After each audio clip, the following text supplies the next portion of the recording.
This is the real spiel. Um, Cooning ain't easy. Can I say that again? Cooning ain't easy, baby. It ain't easy. I told you guys I'd be coming back and I would give you a breakdown on Shannon Sharp. Been a couple of days. I've been traveling, been moving around a little bit. Um, I'm out here in Maryland right now, in the Maryland area. Big up to all those folks out here in Maryland, D.C. area.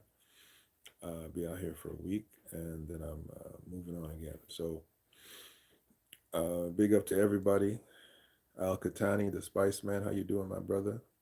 I hope you're well. Hope you're well. Um, yeah, so Detroit, I'll be back to see y'all sometime. I hope very soon. But big up to everybody, Earth, Wind, Fire, and Spirit. Earth, Wind, Fire, and Spirit. The Cyclopses are in the building. Shiloh, stand up. LMS, come on now. Let's talk about this thing. Um, if I may, this is going to be a sports and black community reflection piece. Okay, sports and black community reflection piece. Yvonne asked me to talk about the Queen of the South. I'm gonna do that. I'm gonna do that later. I'm gonna do that on a whole specific. I think that topic needs to have its own thing. So we'll talk about that in a minute. But listen, I'm gonna do that on another. I'm gonna do that on another. Probably do that on a video. Um, hey baby, Cooning ain't easy. Cooning ain't easy. Let me tell you something right now. If I had to choose between Skip Bayless and Shannon Sharp, I'm taking Skip Bayless. If I had to choose between Skip Bayless and Shannon Sharp, I'm taking Skip Bayless. You know, um,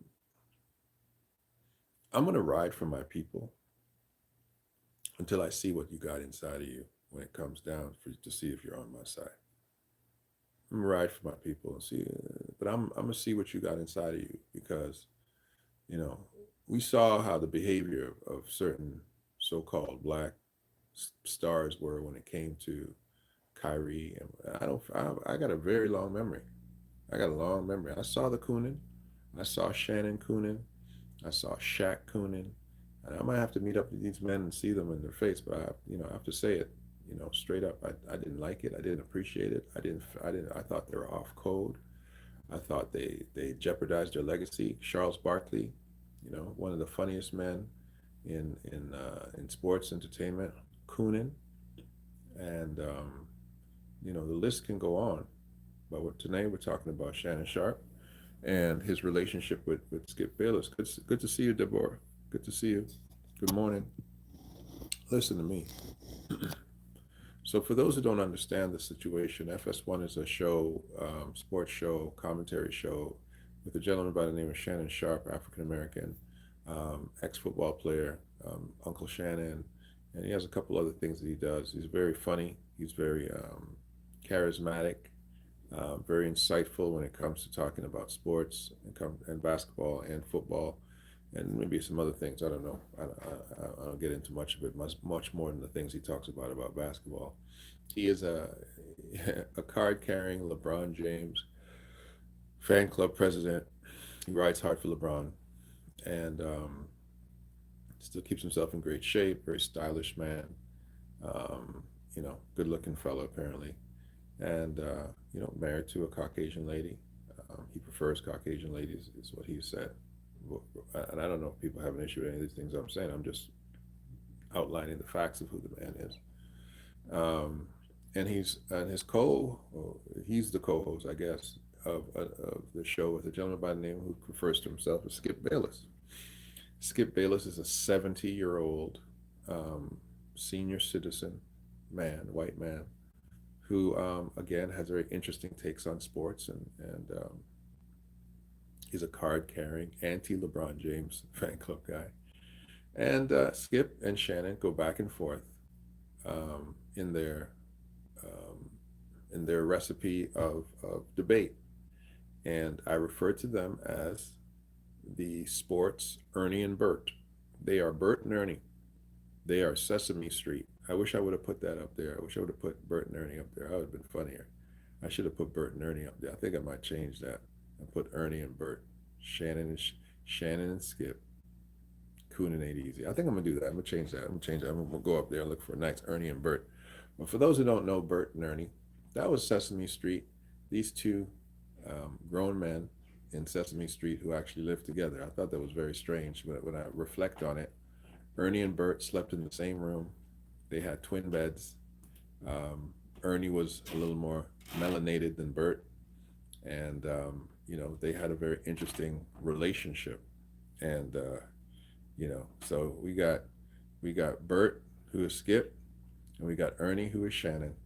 And Ernie and Bert have divorced, and apparently they're going to go their own separate ways.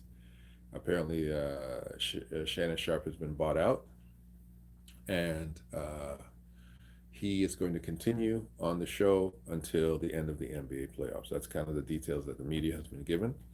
And but let me go into this. Uh, First and foremost, it is very interesting to me that this 70-year-old geriatric wields this much power over the airwaves and over sports.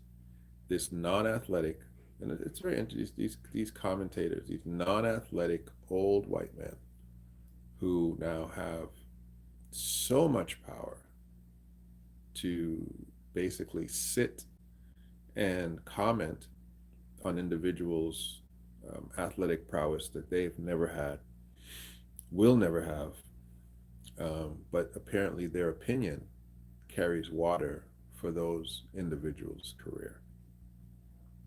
How has America created this? Like, it takes us back to the days that I remember, and I'm sure others can remember other people, but one of the most notable people in my early years was Howard Cosell. I don't know if you guys remember Howard Cosell. Howard Cosell, for me, became infamous for being Muhammad Ali's favorite interviewer.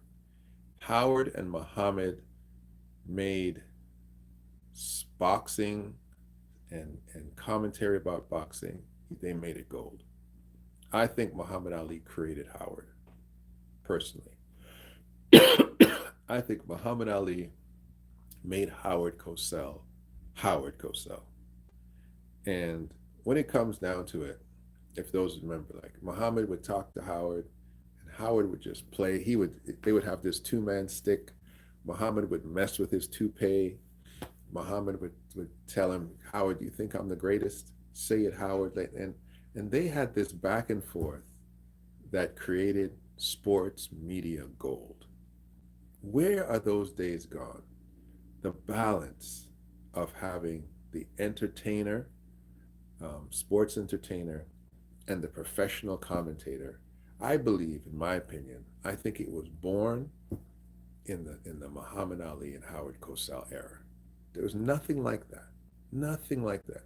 Later on, we go forward. I get goosebumps thinking of Howard Cosell because I remember how affectionate they were for each other, how much love and respect they had towards each other. Even though they were putting on a minstrel show, it was a minstrel show. He knew what he was doing. He was playing for the fans. He was playing for people to attend the fight. He was playing for his own image and his own legacy. And Howard knew what he was doing too. Howard knew that if he hitched his wagon to Muhammad Ali, that Howard Cosell would be a household name. Come on. So I don't know why Ernie and Bert, I don't know why Ernie and Bert haven't gotten the memo that dynamic is what America loves. Even after Howard Cosell, my next most notable individual who piggybacked off the back of black sports excellence was a guy by the name of Dick Vitale. Do you remember Dick Vitale? Oh, baby, he's a PTPer. Oh, my goodness. Oh, my. Dick Vitale, his claim to fame was commenting on the greatness of young black athleticism in basketball, NCAA basketball. NCAA basketball created Dick Vitale. Dick Vitale, one of his greatest commentaries, in my opinion, was the 19, because it was my era, the same year I graduated. I think it was 1987 or 1988, the McDonald's All American game, a game I would have been in if I was an American, by the way, because I was the sleeper player of the year in Street and Smith that year. Check the record, check the tape. I was the sleeper player of the year. I'd come to America. I tore it up at a camp called the Metro Index Camp, won the MVP, and Street and Smith wrote me up as the sleeper player of the year. So if I was in America, I would have been playing in the McDonald's All American game, but I wasn't in it because I was a Canadian high school player. And but the most standout individual of that time, who was my age, I'm dating myself, was Sean Kemp. And Sean Kemp, at one time in the game, grabbed a rebound, went coast to coast around his back, took off from row 100 and flew in and dunked that basketball with two hands. And Dick Vitale, you can go look it up on YouTube. Dick Vitale lost his mind. And when he said what he said, it became media gold. He's a PT peer. He's a prime time player, baby. And Dick Vitale, he made that entire experience. He made basketball more exciting to watch. Yes, he did. And we have this dynamic in America where they have created by via culture a nuance between the black athlete, the black entertainer, right? Because athleticism in America now is entertainment. And you can be a great athlete, but if you're not an entertainer, you'll never rise to the very top. You know what I'm saying? Kawhi Leonard's one of the best basketball players in the NBA, but he doesn't have the entertainment factor.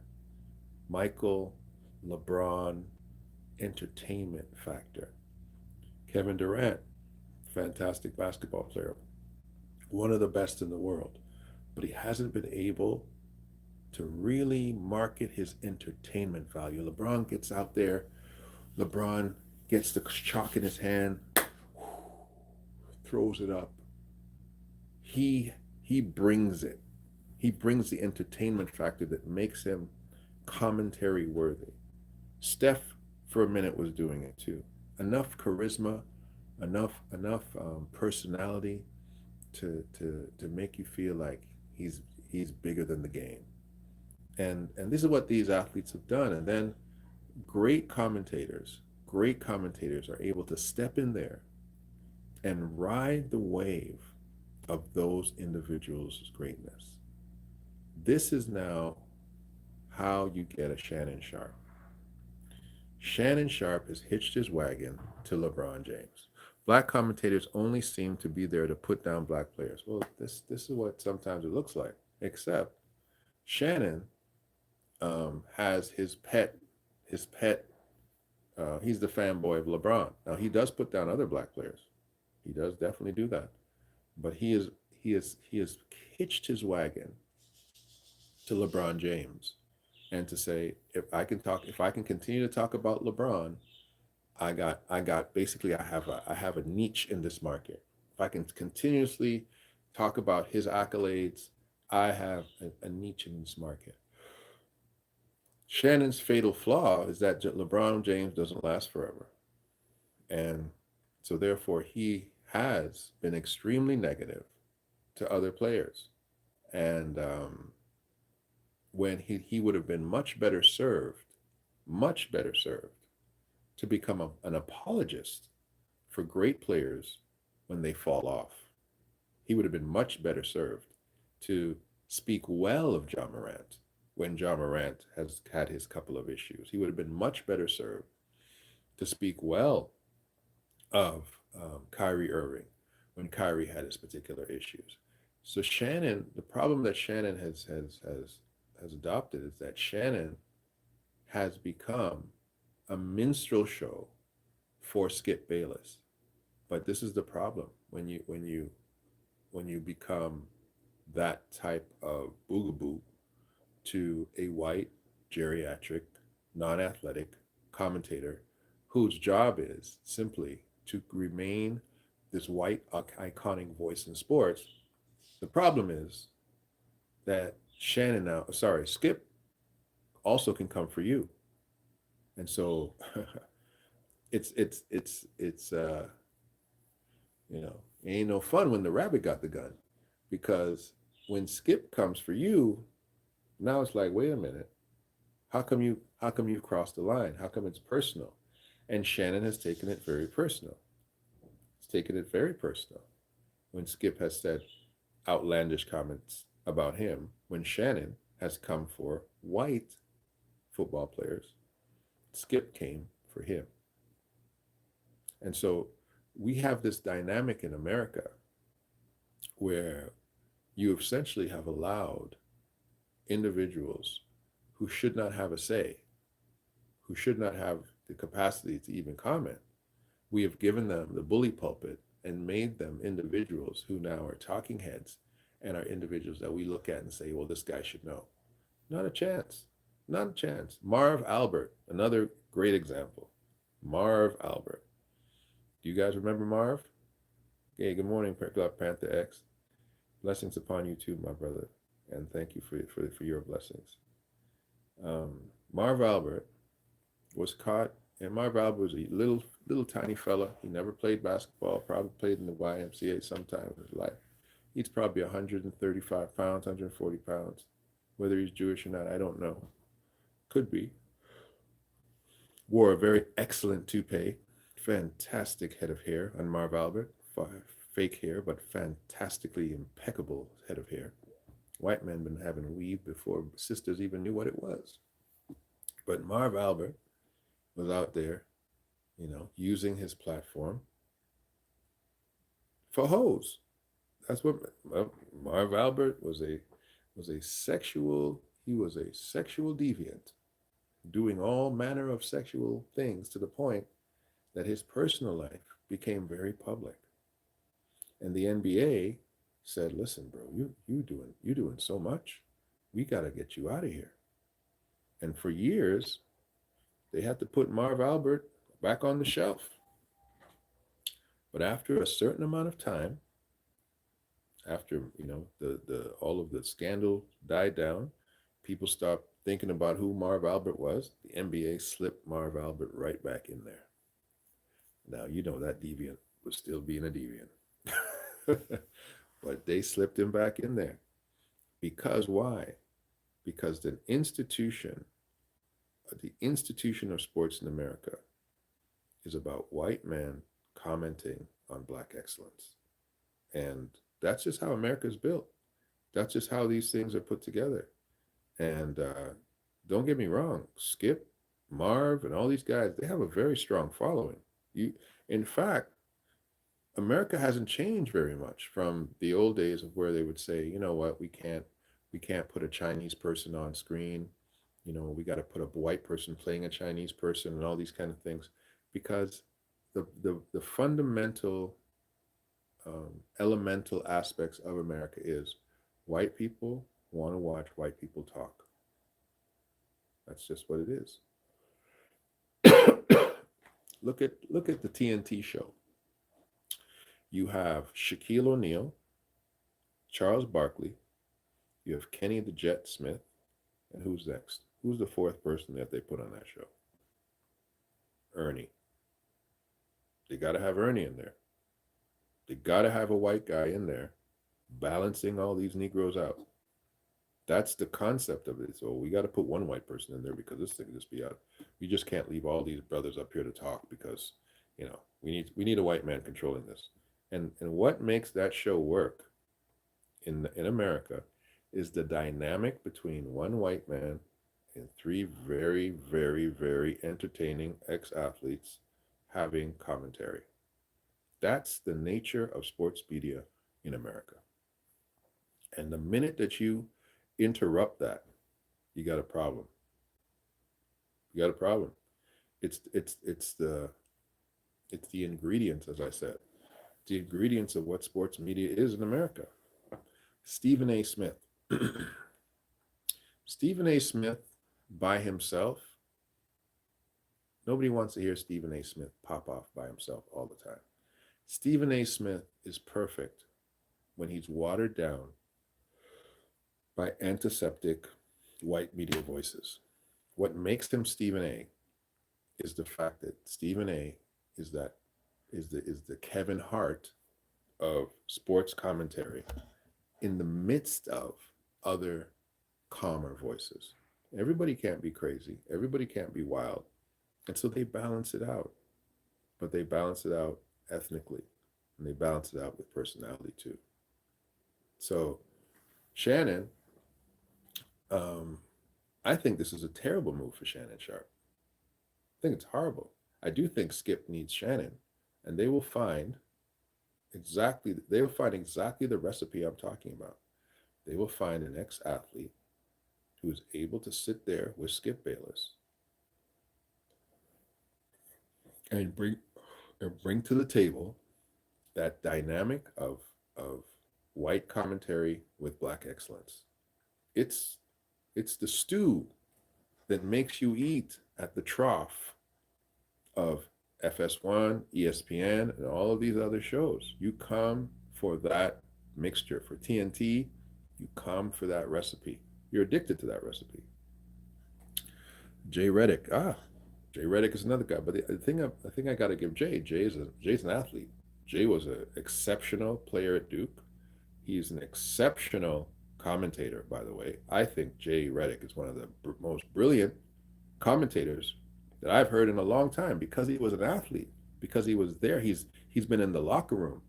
So Jay Reddick, for me, he get a pass, right? Because Jay Reddick's on the team. Like, he's part of the culture, you know? Jay Reddick is another one. The show is very progressive in the way he expresses on the show.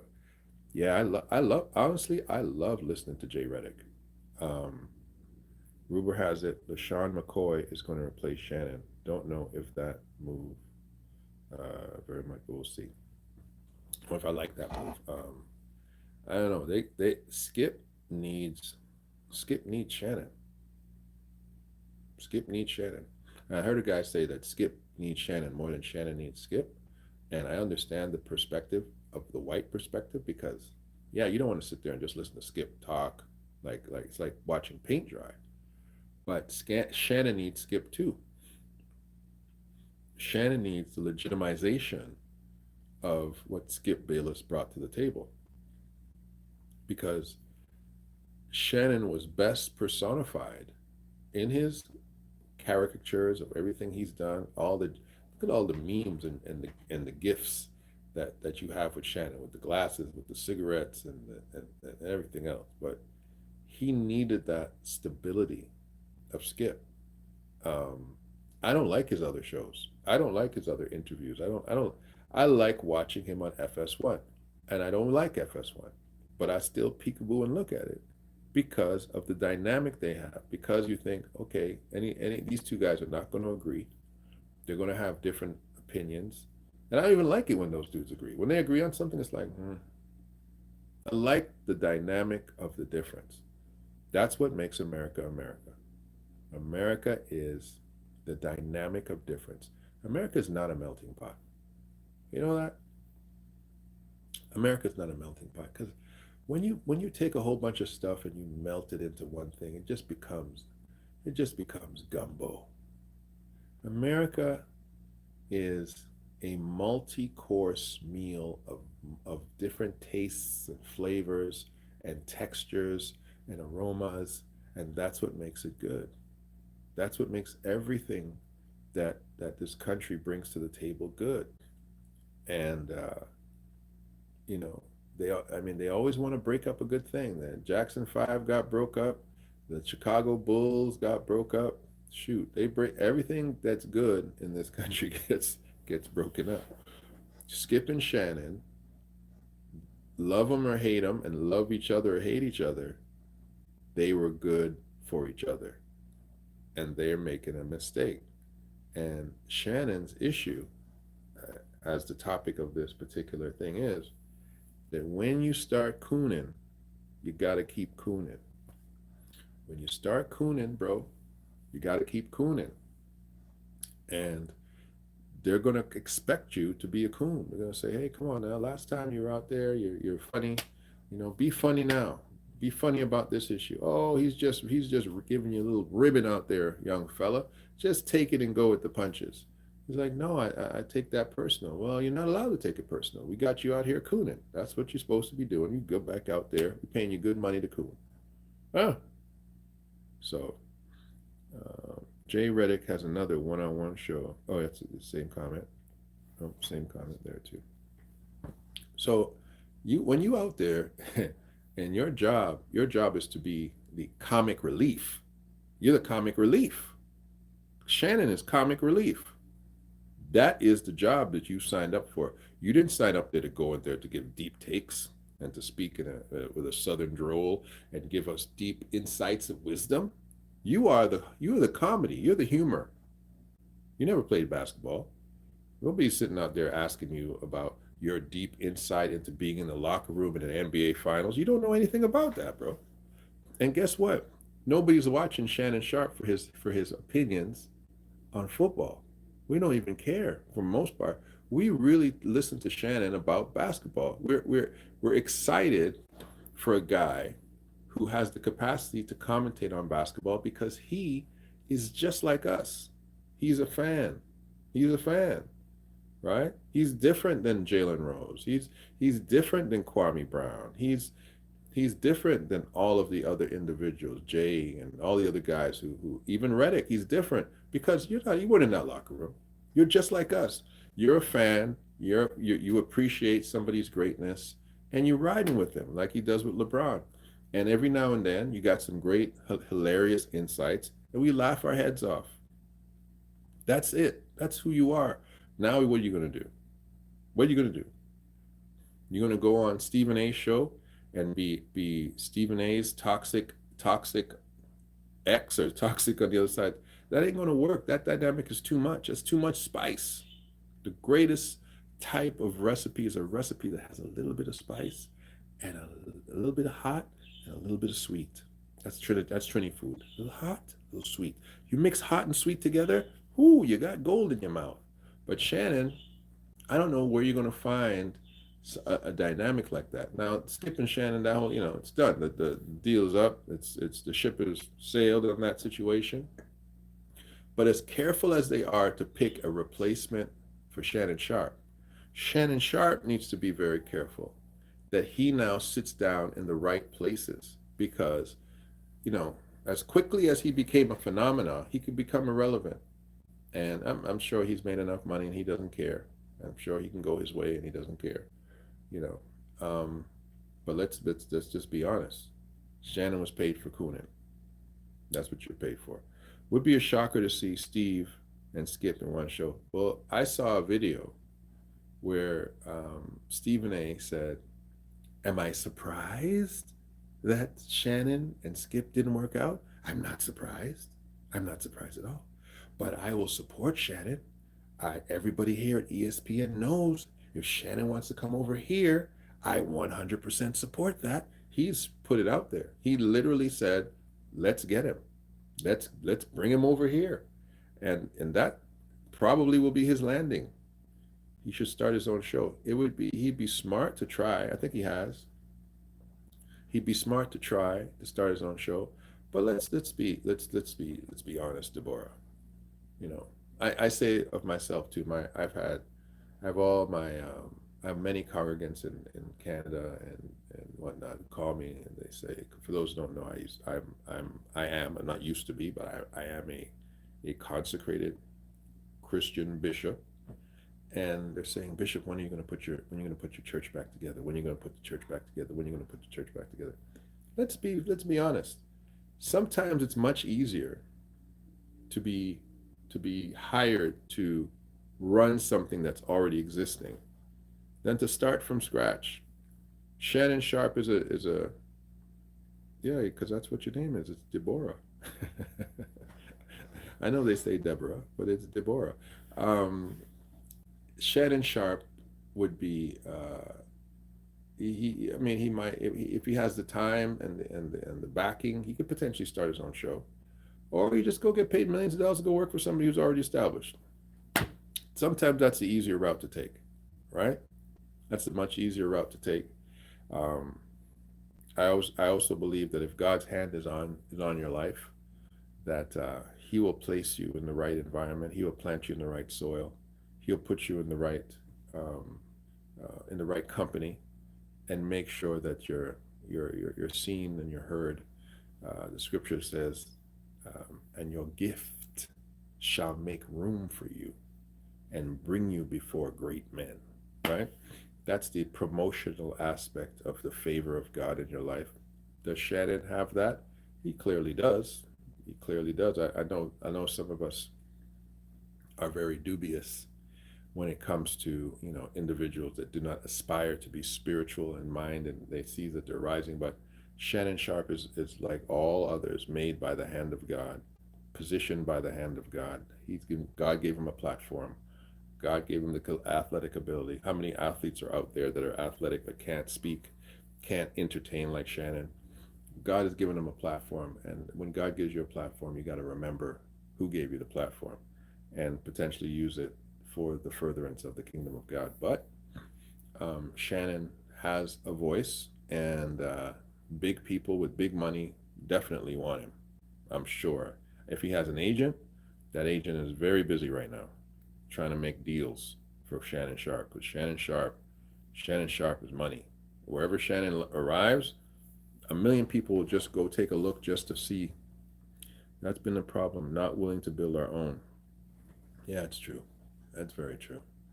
Because when somebody can say, "Hey, man, why build it yourself, bro? I'll give you $10 million. Just come here and work for me." It's hard to tell people with finite amounts of time to invest years and years and years and years and years and years and years to build something from scratch when somebody can just essentially pay you for it right now. And they won't just pay you for it. They'll say, "I'm gonna pay you, and I'm gonna tell you that you can't go do it on your own. You're gonna sign this contract and say that you won't try. I'm gonna try sign a non-compete contract." All these kind of things. So, yeah, that is the problem. Is there anything that is sports media in America that's black owned? Is there black owned sports media in America? You know, I mean, people like Steve Harvey and them are putting on, like, they have the Steve Harvey show and things like that. But is there anything that is major that black people own from the ground up? I don't think so. I think these big media companies say, "Hey, we got enough money to basically get the best of you and put you up here," and brothers are doing it. That's why basketball players don't join the NBA and say, "I'm gonna start my own shoe." They say, who's signing me? Nike, Jordan Brand, Reebok, who wants me? And they don't start their own. They go straight to the money, right? Shannon, uh, that loudmouth got him the dollars. Who you talking about, Dylan? Shannon, UNC should take his podcast and show Club Shay Shay to the next level, mainstream, make it bigger than Undisputed, in my opinion. Yeah. I don't like Club Shay Shay, though. I think it's boring. He's free now to make his mark. No, we don't have black owned, and that's a problem. Yeah. Yeah. I think Shay Shay is boring. I've tried to listen to a couple of them. I was like, maybe he needs his own writers, and I think it's very important to have writers. I think it's very, very important to have the right people creating the commentary. This is the problem with Skip, and the value of Skip. Skip is like, no, no, no. I'm a sports writer. This guy's a talking head. I'm gonna form the show. I'm gonna make the show exciting, and we're gonna do it my way. And that's why they leave him alone, because that's the magic. To be honest with you, the magic is the nuance of the topic. Every time I come on here, I'm thinking, what am I going to talk about today? What am I going to talk about today? It's the topic. I can talk about anything, but you're not interested in anything, right? The social media is not interested in everything. So when you're running a social media driven media source, you got to be like, okay, I want to talk about this, but what does social media want to talk about? Why do you think they just keep repeating the LeBron James conversation over and over? Because every time they talk about it, millions of people tune in. You know what I'm saying? Bora, what's going on, my brother? How you doing, man? Skip can be very toxic. He's toxic. Why is Jenny not in that show anymore? I'm not sure. Oh, what's this? Why is Jenny not in the show anymore? I see why Shannon decided to leave. Yeah, yeah. I mean, gets to a place where even Cooning, even though they're paying you millions of dollars to coon, enough is enough.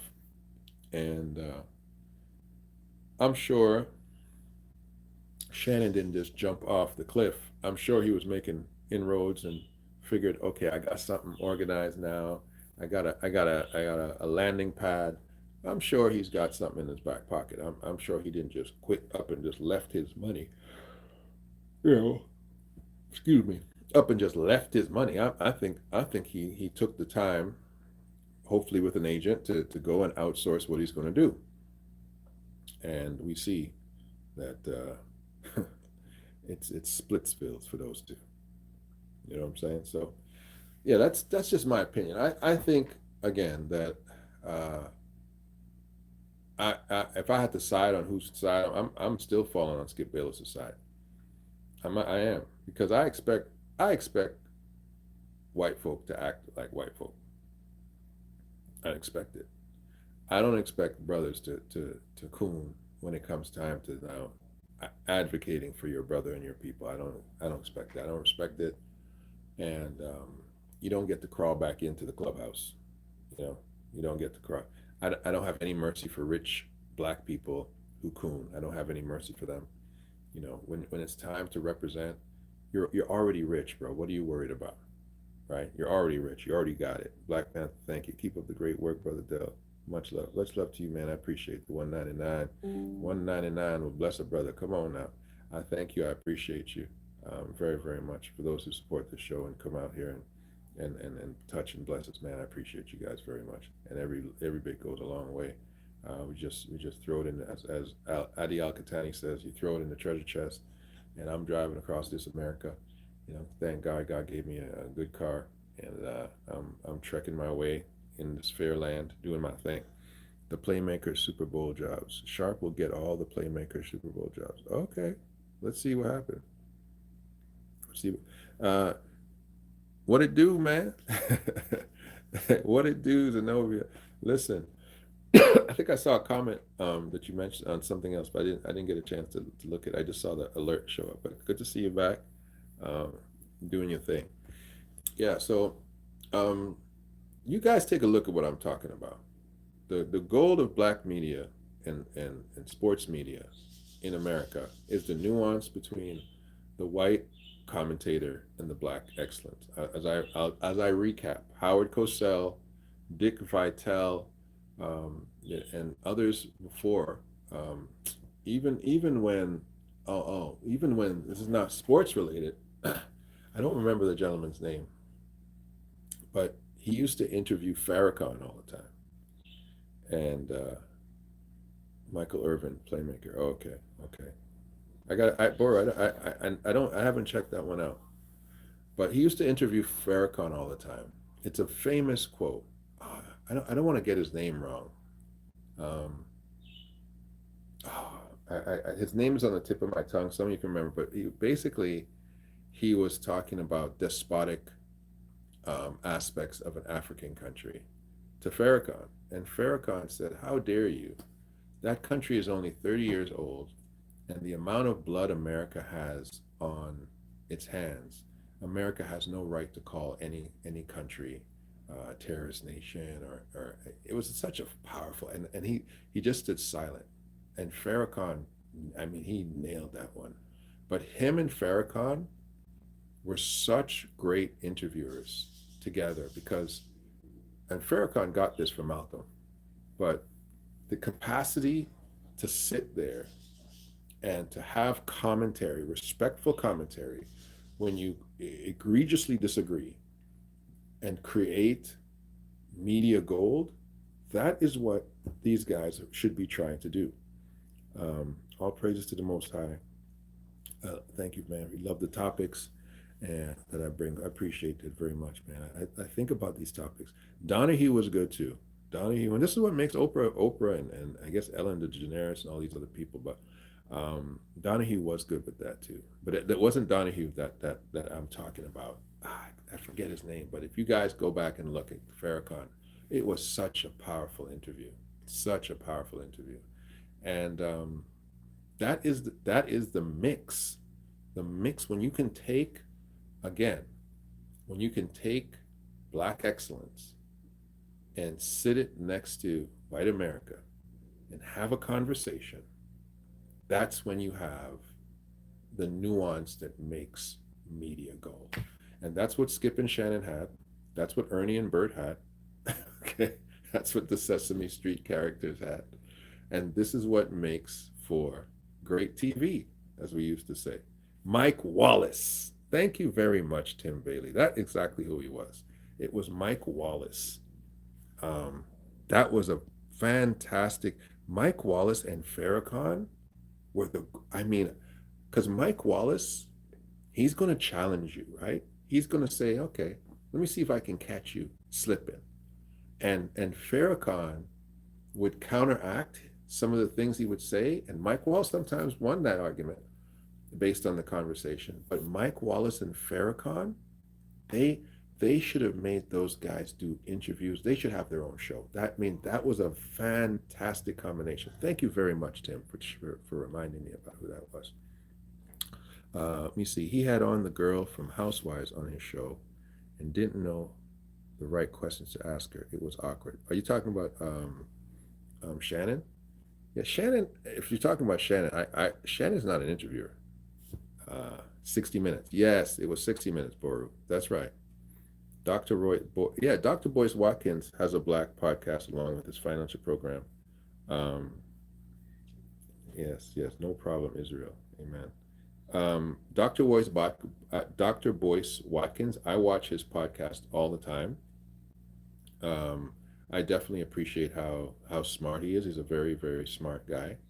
Um, I remember he's the one who introduced me to Dr. Claude Anderson, and very insightful man. I don't always agree with Dr. Boyce. I don't have to. Greetings to you, Golden Gold. But Dr. Boyce brings some things to the table sometimes that are very impactful. I would love to meet him, to be honest with you. I'd love to sit down and have conversation. That's one of the people on my checkbox. I got Dr. Boyce Watkins. I'd love to meet him. I'd love to meet Cornell West. That's one that he's definitely on my.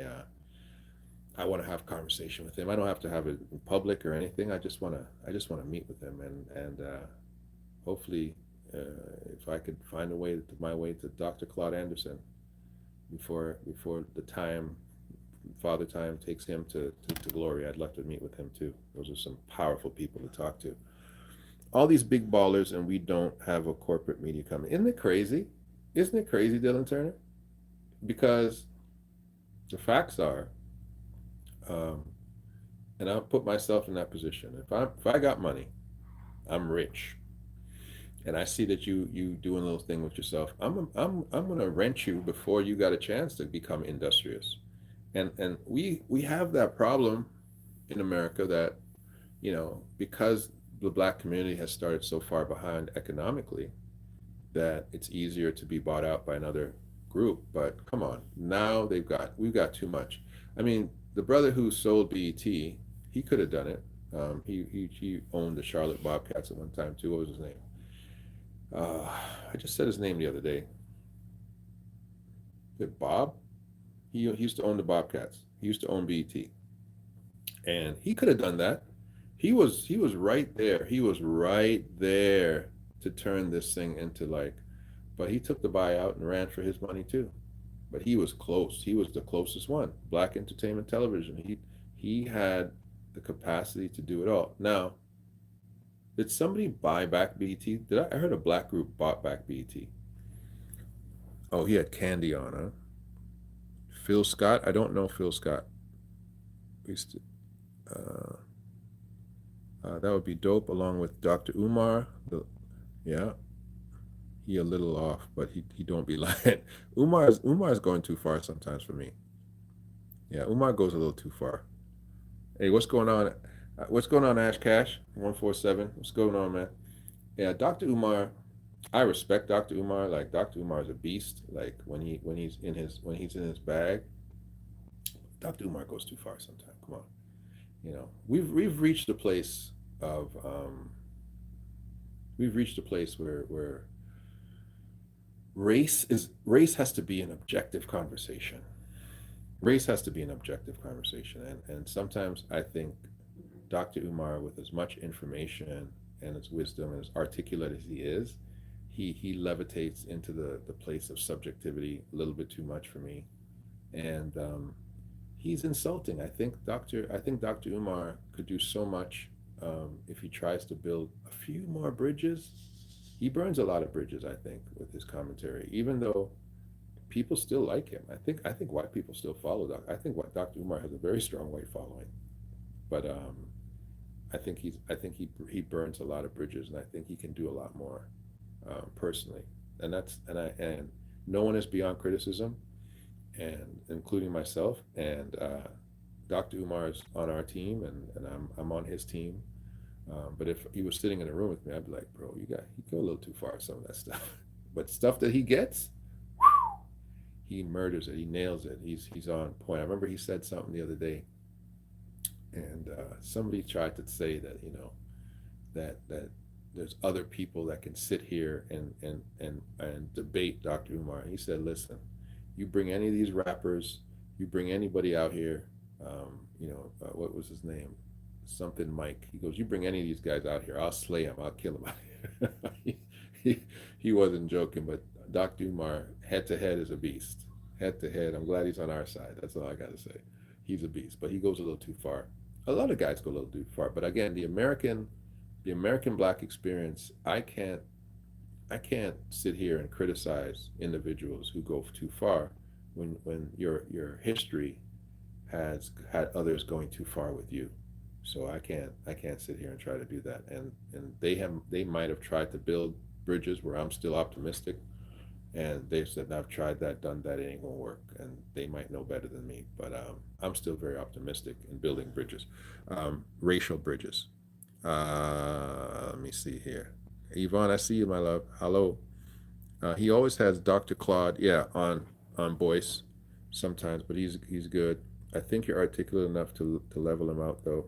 He's a Pan Africanist, so that's to be expected. Yeah, I think Dr. Umar's Pan Africanism. I think it's a nuance. I know he's talked about it for a while, but I think it's a nuance of him. I don't know. I don't know how much he is a Pan Africanist. I would love to have that conversation with him. It's because they're afraid, though. We know who the real money comes from. Yeah, we do. We sure do. Phil Scott is the African Diaspora Channel. I got to check him out. African Diaspora Channel. Okay. Yeah, we need to be having these conversations about media, but thankfully, we have platforms like this that allow us to create our own voice, and no bells and whistles, no cut to the commercial and things like that happening out here. But eventually, somebody will say this is what's needed. Um, but like again, is it Bob Johnson? That's who I think it was. Bob Johnson. Bob Johnson had an amazing opportunity with BET and took the money and ran. And I think there comes a point where we have to have that responsibility in our minds. If I can talk for 10 more minutes, you want 10 more minutes? If we can have that responsibility built into our heads that said, no, I've reached a point where I'm the biggest one out here. And I spoke about this the other day with Michael Jordan.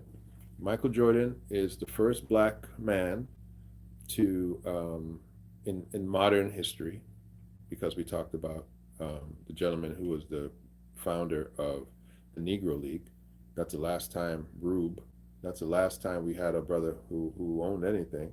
But Michael Jordan now has a great responsibility in what is he going to do next in respect to his ownership. He, first of all, I hope he never sells that team. And if he sells it, I hope he sells it to a black ownership group. Again, it sounds sometimes like I'm contradicting myself, but these racial imperatives are important when it comes to balancing the economic race equation in America. And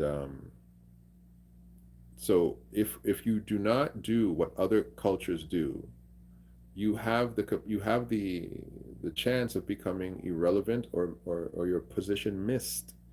Jewish people bought media sources because they understood the power of Nazi propaganda, and they said they have to make sure.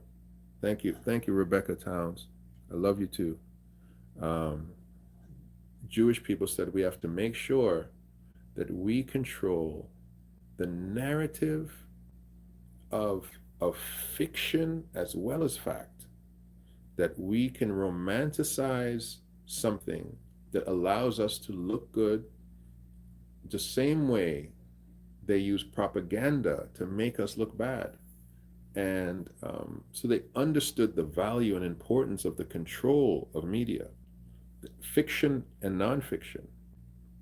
If you're the person making the movies, or funding the movies, right, and you're a gay man, you're a homosexual man, and you say, hey, um, if you want that movie to if you want that movie to be funded, you got to have some positive homosexual imagery, and I'll fund your movie. That's all I need. 1, 2 scenes of positive homosexual imagery, and I'll fund your movie. And you start telling people that I'm a billionaire, my money ain't going anywhere. Come to me to fund your movie, but the movie has to have positive homosexual imagery. And you start pushing out positive homosexual imagery, positive, decades after decades after decades.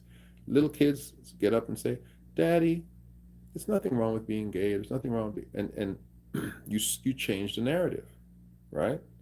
And so when black community now says, no, we need to be pushing out positive black imagery, right? This is why shows like the Cosby Show and these type of Fat Albert and all these type of shows became so powerful for Bill. And this is why him controlling NBC and these kind of things was such a significant moment that could have happened, because we know he would have been responsible for pushing out positive black imagery. Oprah's own network, her own network, right? Which is what come on, Oprah's own network. I guess that's what we got. But Oprah needs to add a sports side to that network. She needs to, because she's pushing out, lots of shows. The Oval. I watched the Oval. Very toxic show. Oh my God. How toxic can that show possibly be? I don't know if you guys ever seen it. I'm addicted to it though. I still watch it. It's so toxic. But Oprah's own network was supposed to be that. She was supposed to be pushing out positive black imagery. And she needs to add to her network sports.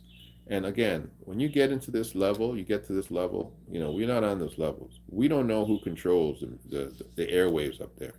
We don't know if they'll say, hey, listen, you stay in your lane. Don't. Yeah, you keep making all those little sitcoms and those stuff, but don't come over here because we'll chop you down. Stay over here. Stay over there, little black girl. We don't know if those conversations are happening. We have no idea. Let me see here. Bob Johnson sold out like the rest of them. Yeah, he did. Yeah, he did. Who's held this review? Fat Albert was terrible, promoting obesity. Come on, man. How you coming for Fat Albert, man? Come on, man. How you coming for Fat Albert? Fat Fat Albert was a conversation in the American narrative, because obesity is a problem in America. Obesity in the black community. Most of you guys still on a slave diet, right? Lift your hands if you like grits. Lift your hands if you really like grits. Come on, y'all on a slave diet. Some of y'all still. And obesity is a conversation in America. If they don't kill you by police violence, they'll kill you. They'll kill you in the grocery store. They'll kill you at the dinner table. So Fat Albert wasn't promoting. He was fat, and not everybody was fat on the show. But that's a conversation in America. Come on, how many of you guys know? That's a conversation. When you have Big Mama, why has Big Mama got to be so big? Why can't she just be Fit Mama? Okay. Let me see here. American whites are obese too. Well, that's why I said that obesity is a problem in America, but um, it's a problem in the Black community. To me, I see obesity in the Black community here, like in Toronto. What we call thick and what y'all call thick out here, boy. What y'all call thick out here is a whole different category. Oh my gosh. I went to Detroit. I was like, what in the heck? What are they feeding these women in Detroit? Oh my goodness. This it's a different conversation. It's a whole different conversation. But it's what you put on in the media source too. Beauty, Black beauty. What does Black beauty look like? Listen, if it wasn't for Instagram, the thick girl conversation, we still wouldn't even be having it. Thick girls, Instagram, thick girls took over Instagram. Thick girls took over Instagram. White women didn't want to be thick till Kim Kardashian went and got her behind done. And then what happened? When Kim got her behind done, white girls wanted to be thick, right? That's the power of media. That's the power of having the right ambassador doing the right thing or the wrong thing, right? You can see, look at you, love grits. You don't eat grits, Yvonne. You guys eat porridge. You're Jamaican. You don't eat grits. Bringing back cigarette. You eat grits, Yvonne? I saw grits and shrimp. Shrimp. I ate it though. It wasn't bad. Grits and shrimp. I was like, okay. Oprah's too much on the other side. Yeah, I know. It's true. It's true. The devil is the prince of the air. We know who owns the air. Uh-huh. Oh, you ain't saying nothing wrong. Uh, isn't that something? They will make sure that we're not looking like fools, but okay. Yeah. So media is a powerful thing, man, and how we allow ourselves to be represented and thought of in media. When you think about it, right? Just to get us back on topic, has Shannon Sharp done the Black male perspective justice? Has he? Has Shannon Sharp? I mean, he's to me. I like his fashion. I think he looks great. I think he's also an ambassador for staying in good shape after a certain age, right? But after that, the record might be a little shaky. Uncle Shannon might be a little shaky. What does he represent the so-called nuclear Black family? No, he hasn't. He doesn't represent that necessarily. And again, I'm not here to make choices about who people love. Like you love what you love. I know what I love, right? So I understand. He's made some decisions in that particular department, and I just love black. I love Black women. I love them in every shape, size, complexion, hair texture, accent type, body type. I love Black women. I think Black women are just there's so much to choose from. There's so much to pick from. It's a tapestry of wonderment, right? So, but some brothers, they get in where they fit in, and Shannon has done that. But is he really an ambassador for what Black men want to be and who they want to be? You know, that's for you to decide. That's for you to decide. I'm not here to regardless of his choices, I'm not here to tear down any Black man. Period. That's Shannon's choice. He's successful. He's got more money than me. He's rich. He's doing well. He ain't worrying about his how much money he got in his bank account right now. He's not that guy. So he's done for himself, and he's made his decisions that a lot of entertainers and sports individuals do in this country. And Black men, they decide to marry or to date in particular demographics that are not who their mama was. So they do what they can do. Adi Al Katani, the Spice Man, is in the building. Peace and blessings to you, my brother. The Spice Man is in the building. So, at the end of the day, though, when Shannon comes to the next phase of his career, will he be building something that we can look at and say, ah, Shannon, Shannon's on code, or will he just get a job like everybody else, right? And that's what we're going to decide. So that's it. Love, peace, and hair grease. My hair is so nappy. Look, took my braids out. Took me 2 hours to wash and to comb it. Yeah, I don't know what I'm doing with mine. I need to fix up on the side. But I hear you. I hear you. I hear you. Took the braids out. Hey, come on, man. Put the braids back in, man. There's something about the braids, boy. It's something about the braids. The braids just do. Black women in braids. Lord, that's my thing. But anyway, that's my time. I'm gonna get out of here. I'm gonna come back and have another conversation, hopefully later on. I'm out here in Maryland. Get on my Instagram, message me, follow, subscribe. Please support the channel. Buy merch. Become a member. It all affects and helps everything that I'm doing out here. Hoping to see some of you.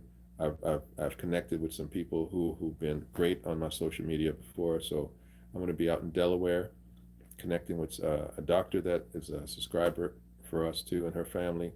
So I'm going to appreciate all of you guys. I really appreciate you as I go around America. The support that I've gotten is fantastic. So I really appreciate all of you. God bless you.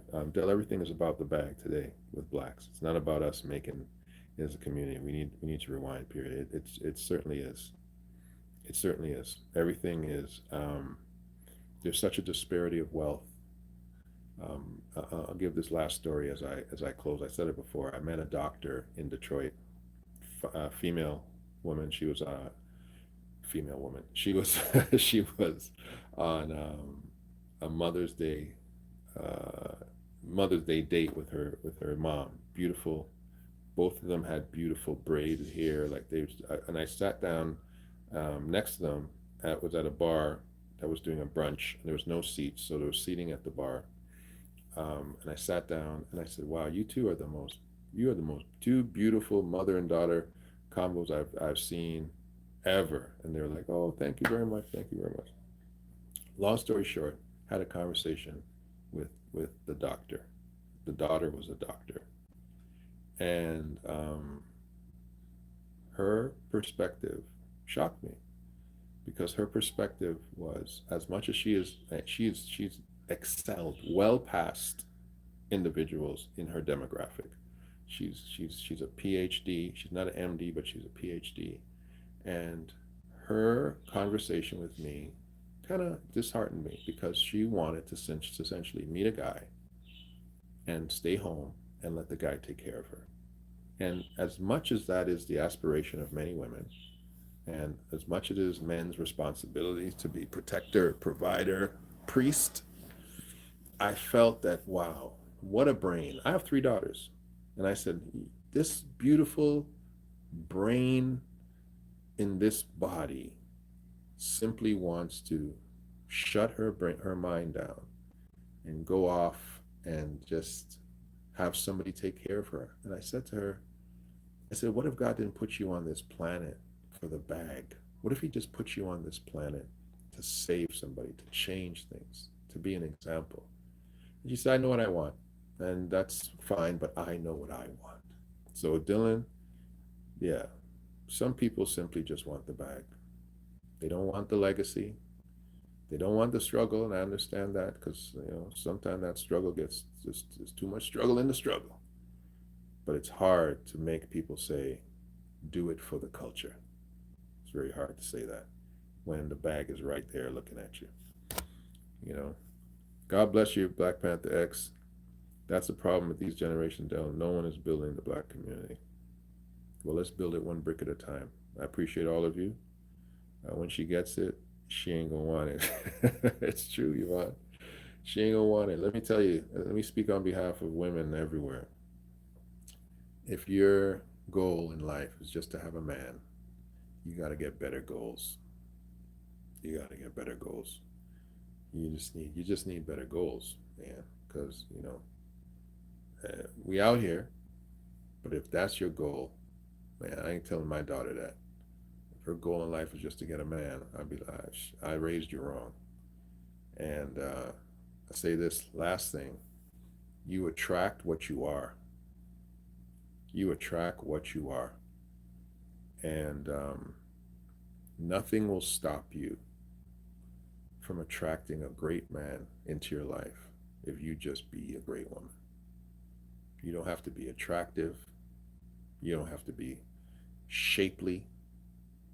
You just have to raise your virtuous pedigree and allow who you are to be viewed. And I'll tell you right now, you will attract what you are. Men will come looking. Men will come hunting. Men will come. We're conquest driven. We are conquest driven. We want the prize. You just be the prize. And when they come knocking on your door, remember this: they came knocking for everything that you are. Period. So just keep rising, keep being great. Great women make great men great. Great women make great men great. I didn't see. I hope you know I said that. I didn't say great women make great men. I said great women make. Sorry, I didn't say great women make men great. I said make great women make great men great. Right? If you're a great woman, you should attract a great man. You might attract some frogs too, but don't confuse the man with the ministry. Can I say that and run away? Many times, God sends a man into your life because he needs you to minister to him. Doesn't need that to be your man, because pedigree is important. When a dog gives off pheromones, and that female is in heat, that female dog isn't attracting raccoons. She's not attracting foxes.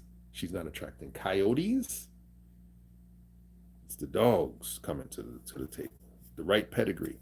The right pedigree will come to you, but also individuals that need your help will come to you. So don't mistake the man for the ministry. Many times women have taken on a man when he should have been a project. God didn't send him to you to drive him. He sent you to fix him and to send him back. So just be careful with that. And that works that way for men too. But just be careful with that. And we got a lot of powerful women who are potentially the next generation of great industry leaders in this country, based on what's happening today demographically, are going to be women. Next 20 years, women are going to make, black women especially, are going to make incredible incredible exploits will be done on the backs of black women. I hope they pick their categories properly. Not everybody can be a makeup artist. If you just want to be a bad bee on Instagram, fine. If you want to be a stripper, geez. But I'm telling you that black women, in the next 20 years, your legacy is going to behold what you guys are doing. You're outperforming us right now. Brothers are going to catch up. We're going to switch up. We're going to start doing the things that we were doing back in the 60s, 70s. But right now, black women, you guys are leading. I hope you lead right. I hope you lead properly, and I hope you lead with a mentality that black men are on your team. Right now, brothers who are not getting married, I know this is off topic, and I know I'm going into my time, but you're still here. Right now, brothers who are not interested in getting married and not interested in pursuing long-term relationships and all these kind of things, that's going to change, because the industries that a lot of black women are going to build in the next few years are going to make brothers be like, whoa, these sisters are really doing some things. So sisters, when you get there, reach back, tap that man on his shoulder and say, hey brother, let me show you something. Let me build you towards something. It's going to be very important, right? It's going to be very, very important, because you see a lot of times right now, you have a lot of sisters who are just getting pregnant because they want a child, but they don't want the relationship. They want babies, but they don't want the family. And so, again, this is all what media is showing. It's all what social media and whatnot is showing. These narratives and these things have to be changed. So I'm just here, a voice crying in the wilderness. God bless you. That's the red pill mentality in the manosphere. Apparently we ain't ish if we don't have a man. Well, they gotta that's another show. God bless you. And I'll leave that right there. But I think that black women and historically in this generation, you've been bamboozled. You've been talked out of your men. You have been talked out of your true womanhood. You've been talked out of being wives, and you've been you've been wooed with the mystique and the witchcraft of being independent, and you were never meant to be independent. And so some of you are going to go through the next few decades of finding your way from man to man and from house to house. And scripture says that they led silly women away captive, because somebody bamboozled you out of the firmament of being a wife. But you know, God will rescue you in the end. I hope. All right. So I pray for my daughters, who I look at them and I'm like, I don't know who would marry y'all, but I love y'all. But yeah, we're not building little girls to be wives. We're building them to be very good women, but we're not building them to be very good wives, and that's a bad recipe. And vice versa, we're not building these little boys to be great husbands. So we have some work to do in our community. All right, it's not just externally; it's internally. Let me go. God bless you. I'm out here in Maryland. God bless you. I'll talk to you soon. Bye bye.